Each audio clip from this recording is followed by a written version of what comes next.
Tu te souviens de la loi du plomb et de sa pétition à plus de 2 millions de signatures? Eh bien, le sujet sera de retour début 2026 à l'Assemblée. Avant de t'expliquer tout ça, retour à l'été 2025. Oui, parce que la loi du plomb fait partie des actus marquantes de l'année. Nouvel épisode de cette série, abonne-toi pour aller voir les autres vidéos déjà sorties. Je parlais de l'été 2025, mais en fait, on peut remonter à bien plus tôt dans l'année. Des associations et médias spécialisés sont les premiers à alerter sur ce texte dangereux pour notre santé et l'environnement. Au fil des mois, cette loi du plomb va cristalliser les tensions qu'elle contient pour stocker l'eau, faciliter l'installation des méga-bassines, désormais considérées comme d'intérêt général majeur. Moins de contraintes pour agrandir les élevages industriels. Office français de la biodiversité placé sous la tutelle des préfets. Et le point qui a cristallisé toute la colère des opposants, la réintroduction de l'acétamipride. Un insecticide de la famille des néonicotinoïdes dont la dangerosité n'est plus approuvée. Je vous laisse d'ailleurs lire ce récap de vers.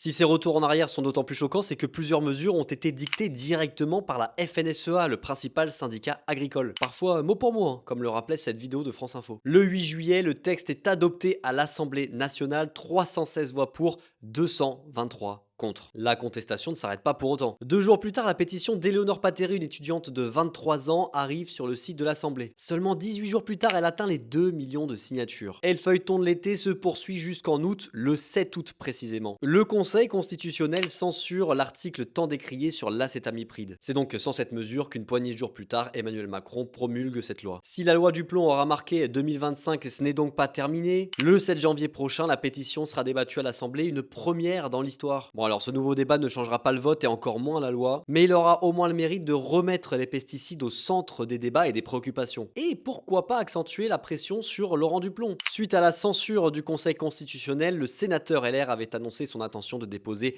un nouveau projet de loi pour autoriser l'acétamipride.